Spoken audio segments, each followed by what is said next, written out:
This is the Daily Tech News for Wednesday, April 16th, 2025. We tell you what you need to know. We follow up on the context. We help each other understand.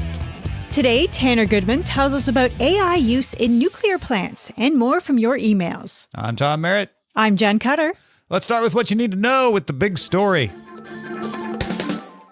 The news is that the CVE program will continue to be funded, which may not sound like news to you unless you heard that it wasn't going to be funded, and or if you don't know what CVE is. So let's start right there. CVE stands for the Common Vulnerabilities and Exposures System. That's what the CVE is for. But the important part to remember is it provides a standardized way to refer to security vulnerabilities so that everybody knows which ones we're talking about. If you follow security, you're probably familiar with the CVE number. I talked about this on the morning stream.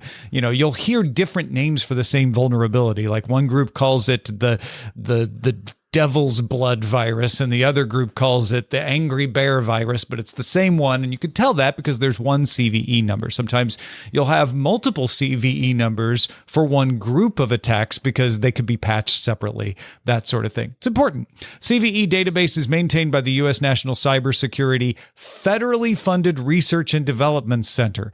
In the world of government acronyms, that is shortened to an FFRDC. There are many FFRDCs. This is the one that maintains the CVE database. And that center, that FFRDC, is operated by a nonprofit company called the MITRE Corporation. The MITRE Corporation operates lots of FFRDCs for the government across multiple industries: healthcare, aviation, and of course, in this case, cybersecurity. And the CVE's been around for a long time. It has been in operation since 1999. So it threw a lot of people on Tuesday when MITRE Vice President Yosri Barsoum sent a note to the CVE board members that the contract for funding from the U.S. government to maintain the CVE would expire on Wednesday, April 16th. This set off alarms for the entire security community. I got worried emails from reasonable people. I get worried emails from people all the time, but I got the people who are like, I'm not trying to fly off the hook here, but this seems really bad.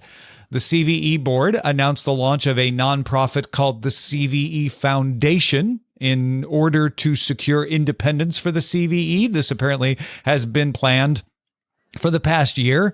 They've been trying to work to make the CVE more independent in its funding, and this kind of pushed them to launch it now. The idea is to eliminate a single point of failure in the vulnerability management ecosystem. However, Tuesday evening, the U.S. Cybersecurity and Infrastructure Security Agency, or CISA, executed an option period on MITRE's contract to extend it by 11 months. So there will be no lapse in critical CVE services for the time being. The effect of this would be to give the CVE Foundation more time, because there still is a single point of failure. It's just 11 months down the road. So some people are wondering, like, oh, well, they launched this foundation. Will they keep doing it? I expect they'll probably keep doing it. There are other efforts that people became aware of yesterday. The European Union Agency for Cybersecurity, or ENISA, has also launched a European vulnerability database as well. The Computer Incident Response Center in Luxembourg is developing the global CVE allocation system. That would be a decentralized way to manage vulnerability tracking, which wouldn't need a central authority. So it feels like there's a lot of good ideas here that could come together and create one independent, reliable system for tracking vulnerabilities, and would not be able to have its funding cut off by accident or at a moment's notice. And rather than back off now that the CVE contract has been extended, maybe these 11 months will give these folks the time they need to come up with a graceful replacement that could possibly launch next March, or at least begin to transition next March. Jen, what do you make of this? I also got a lot of panicked messages from InfoSec people on socials because there's nothing that InfoSec people love more than a single point of failure. So, we went from, the sky is falling to, okay, we have time. We can fix this. We will get through this. Yeah. One of the first emails I got from someone who I don't think they'd mind me naming them, but because this is all blown past, I just won't bother. But they were like, I think this is real. This is before it was confirmed that the note had been sent, because it was Krebs who was reporting it. And if it's real, it's really bad. And I don't want to overreact, but this isn't, this could cause a lot of problems, et cetera, et cetera, et cetera. And then by the time I got up this morning, the funding had been announced, and I sent a reply to that email and was like, what a difference 24 hours can make these days in so many ways. But my interpretation of this, I don't know about you, Jen, is that this wasn't planned. I think it would be reasonable for you to look at this and say, this is one of those things the U.S. government is doing right now to see if there are alternative ways of funding things that can cut the budget, right? Because it did have that effect. As soon as people thought the funding was going away, a bunch of people stepped in to say, well, maybe we could do it this way, maybe we could do it that way. If that had been the plan, I would have expected this to be stretched out for a few more days before the extension was made. Instead, CISA stepped in and said, oh, crap. Okay, we don't have a new contract for you, but we can use an option to extend the current one by 11 months. That feels more to me like this slipped through the cracks. Like there just aren't enough eyes on things right now, and people didn't realize the contract was expiring, or if they did realize it, they didn't get to it right away, and they had to scramble to make it happen. Yeah, the old way of doing business, people are still kind of adjusting, because you'd assume like, okay, like, we'll have this ready, we'll move this along, and then it's like, oh, we have one day and we need to come up with a plan immediately. Yeah. So I wonder why that note took the CVE board by surprise, or did it? Maybe it didn't. Maybe they knew this was coming and they were like, okay, that's why we're ready to launch the CVE Foundation, because they had that at the ready to launch. A lot of things unknown, but I think it's safe to say, from my perspective, this is not the way I would like critical systems to be managed. And it reminds me of, I don't know if you remember a while back, there was some dispute over the U.S. funding of domain name registration databases. And this kind of reminds me of that, except in reverse. Back then, it was pressure to get the U.S. to not fund it and provide a more multilateral, multi-stakeholder way of funding it. This feels like it could have the effect of making that happen, perhaps even by accident. DTNS is made possible by you, the listener, thanks to D. Laser, Brad, Kevin Morgan, and R. Chad Burrell. There's lots going on today, so let's get right to the briefs. Let's check in on what, if anything, we learned during the ongoing antitrust case of the U.S. versus Meta. This first bit is not from the courtroom, but the Wall Street Journal sources say Meta CEO Mark Zuckerberg attempted to settle the case out of court, but was unable to agree with the U.S. on the amount. Zuckerberg offered to pay as much as $1 billion, but the FTC said it wouldn't settle for anything less than an $18 billion fine and a consent decree. For comparison, Meta paid a $5 billion fine to the FTC in 2019 over alleged privacy violations. In the trial itself, Zuckerberg said that Meta considered spinning off Instagram into a separate company back in 2018 in order to get ahead of being broken up by the government. He didn't want growth of Instagram at the expense of Facebook if the company would end up losing Instagram.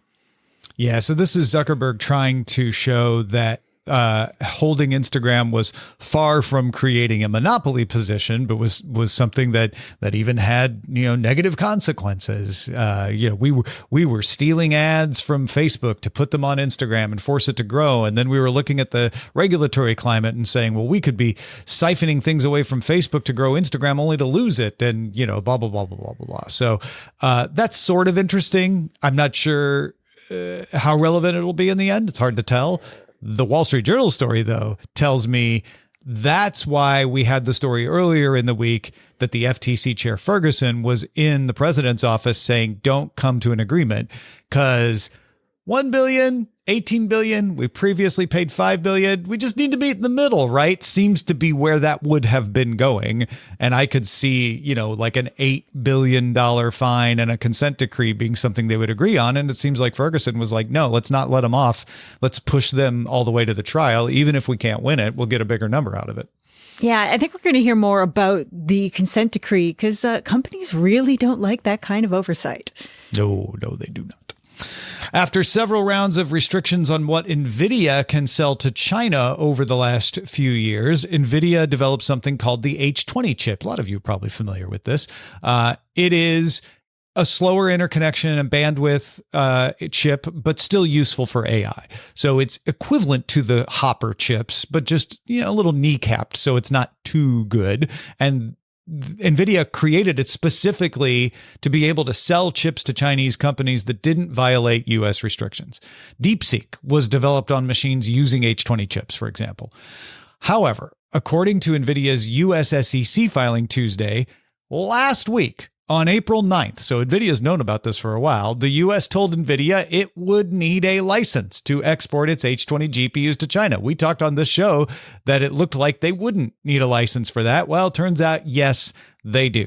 And a license is not likely to be given to them, just in case you're wondering. When they put a license commitment in these kind of cases, it's to make sure that the chips won't be sold. The filing indicates that NVIDIA believes it'll take a charge of about $5.5 billion because of this.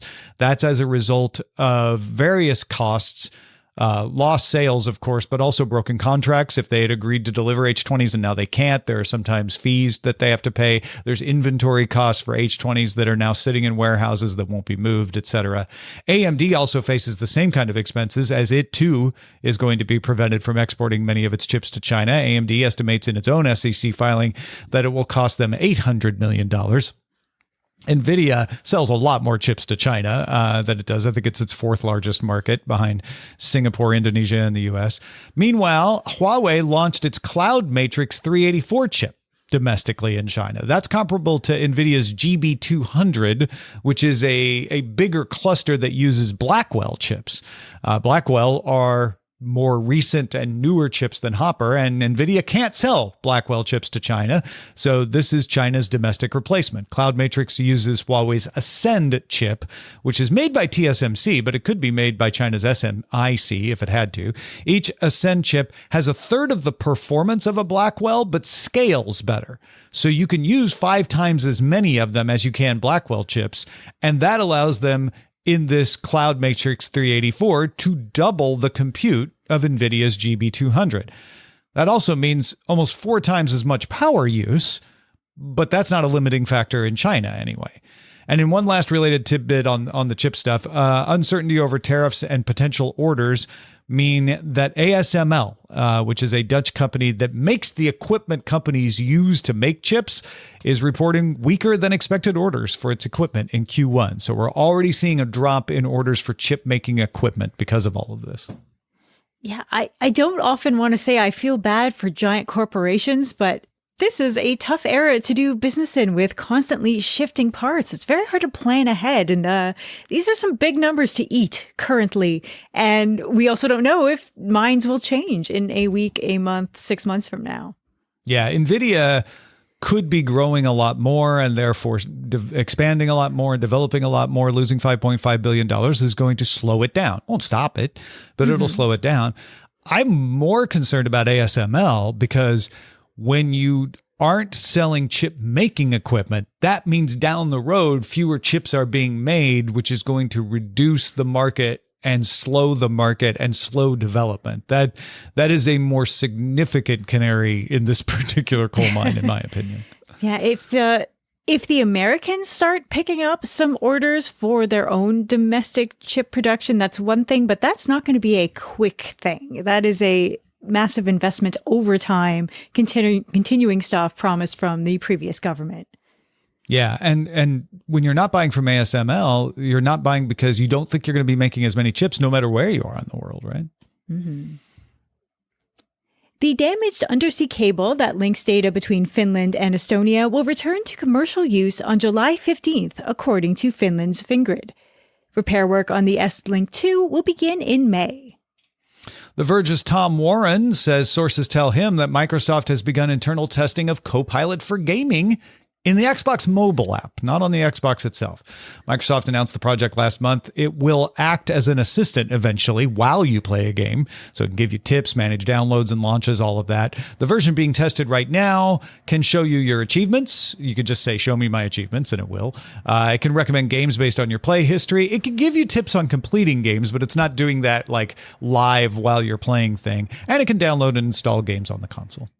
Yeah, I did kind of giggle a bit when they're like, oh, like in the future, it can give you tips for when it sees what you're doing again in the future, give you tips for like Minecraft and Overwatch. And I'm like, okay, I can see it in Minecraft because then, like the AI will be able to just like see what your resources are and like help you decide like, okay, like here's the thing you need to build next. Makes sense.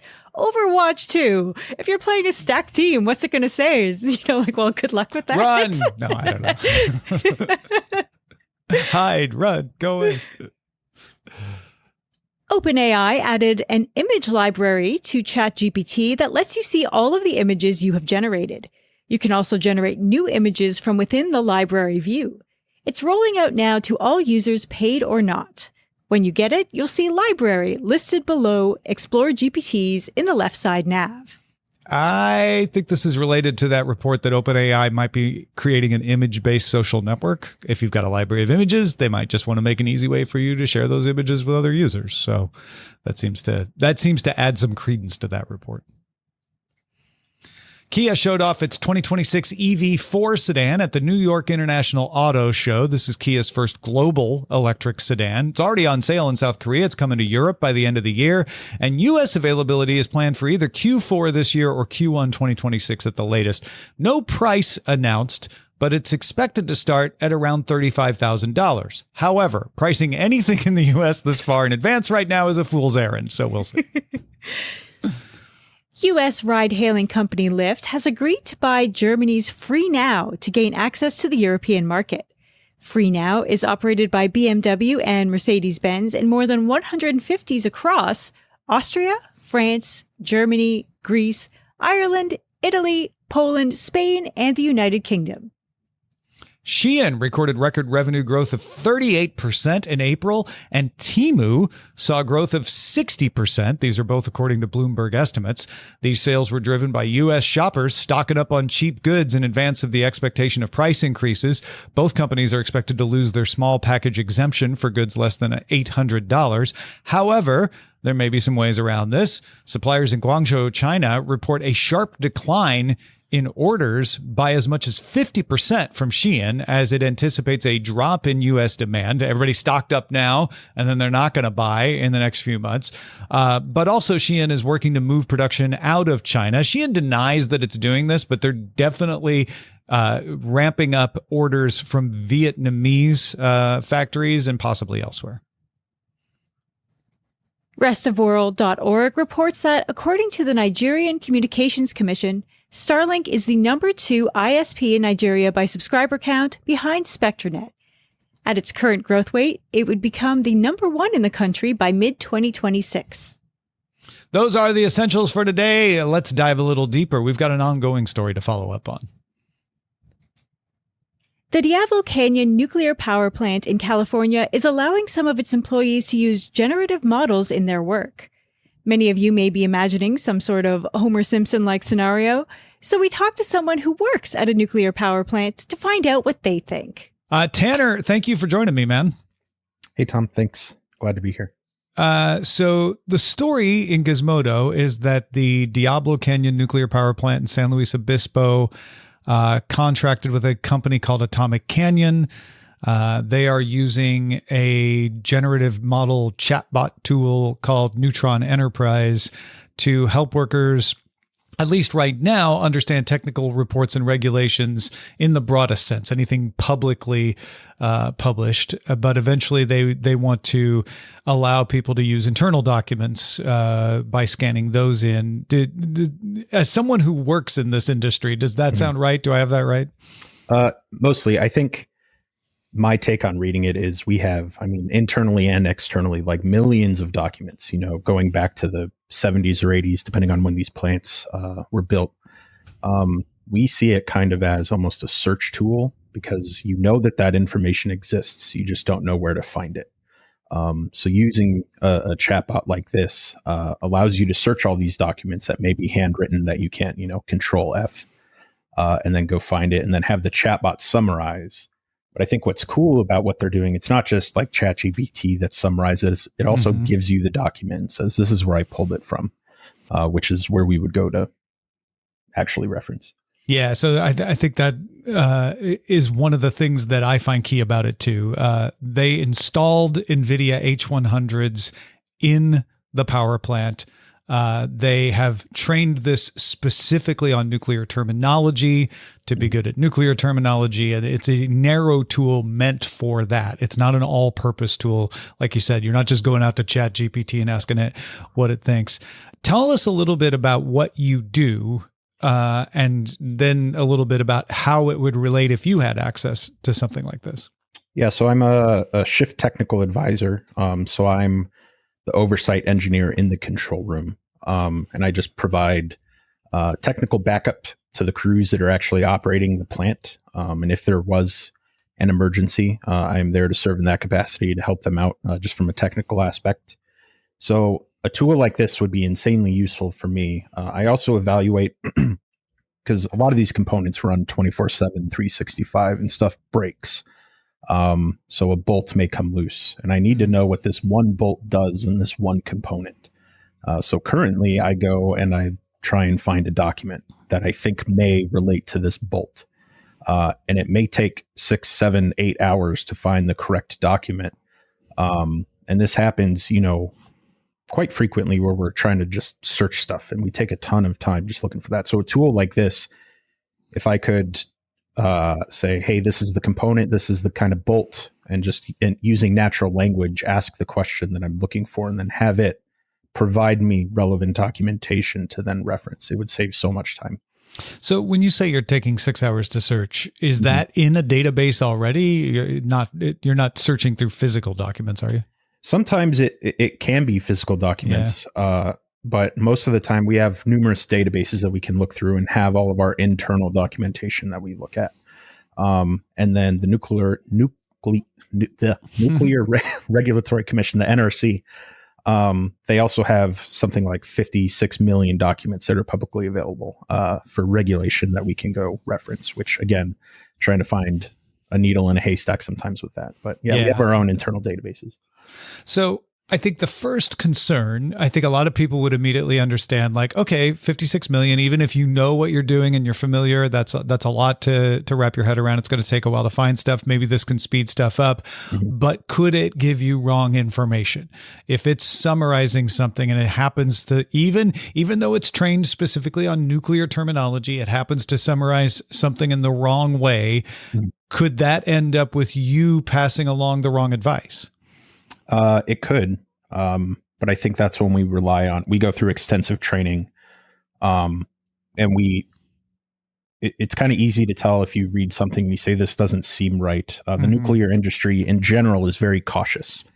We always fail conservatively. So if something doesn't seem right, we reach out to other people and ask for help. Say, hey, what do you think about this? But I think as opposed to relying on the summary, you can use the summary that it may provide of said document and say, okay, this sounds right, but now I'm going to go look at the actual reference material that it looked at and then base my judgment off of the actual source material.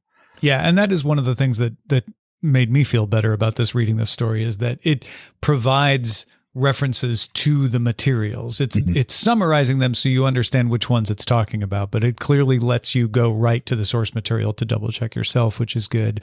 Right. The other big objection that I keep seeing is people saying, okay, this is fine as it is, but where does it stop? Once you get those Nvidia chips in there and you get people used to using this search functionality, they'll want to use it for other things. How do you feel about that objection?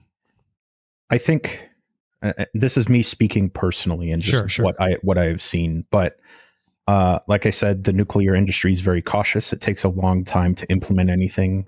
We use, tried and true analog stuff for the most of the time. So implementing something like this, I personally don't foresee AI being used for like anytime soon anyway for, actually controlling the plant. I think you need a human's intuition almost and the training that we have, because there's very small nuances to things that happen that I think needs the human touch. But I do think that the concerns are valid. It does need to stop somewhere. And there's no clear guidance of what that somewhere is. I know the NRC a couple of years ago was looking at AI and then kind of stopped looking at AI and how to regulate it. Just politically speaking, that's what their objective was. But there's valid concerns of where it stops. I think the way that they're currently using it, though, is valid and actually extremely useful. But if someone were to come to your workplace and say, hey, we're going to implement this, would you feel threatened? It sounds like your role is a little bit to be the person who double checks things. Would you be threatened at all? I know it would speed up your job, but would it mean that like maybe they need fewer of your job? No, I don't think so. The way a plant, I don't want to go into like the nitty gritty details, Sure. But the way that we operate, we legally have to have so many people on site in the control room. And my position is one of the legally required. In the future, would it cut down on people? I don't think so. Because again, you need to have, my role in an emergency situation requires a physical human being. I think offloading a lot of this research stuff could free me up to go and physically oversee the people performing actions. So in a sense, it would be safer because I'm not spending time on a computer looking for documents, and instead I can be out there performing an oversight function. Yeah. So I wouldn't feel threatened. No. I don't want to put words in your mouth, but it sounds to me like you feel like this is a good tool that could actually improve safety, but you share those concerns of, if we use it for anything else, we better be very careful about what else we use it for. Right. And just vet it out, test it, make sure that, you just have to draw a line in the sand. And right now, I think my biggest concern is that we're relying on the utility. So like PG&E, for instance, to draw that line as opposed to the NRC drawing the line, who usually fails more conservative. So that would be my only, I do hope some regulation comes out to say, hey, some kind of here are your guidelines or something. guidelines. Yeah. Well, Tanner, thanks, man, for chatting with us about this. I appreciate it. Yeah, no problem. Thank you for having me. I don't know if you have a place on the internet you want people to find you or not, which is usually how I close these things. So I'll leave it open there if you want to tell anybody or pass anything along. Well, I'm on Blue Sky. It's Stravyn, STRAVYN.XYZ. Yeah, I just post dumb stuff on there. So really, Stravyn is a good follow. I follow you. I can back that up. I appreciate it. All right. Thanks again, man. Thank you. If you've got thoughts about this, we have lots of folks joining our Discord to share their expertise with each other. You can link that to a Patreon account. That's how you get in the Discord. Just join Patreon at patreon.com/DTNS. We end every episode of DTNS with some shared wisdom. Today, Marlon is helping us understand.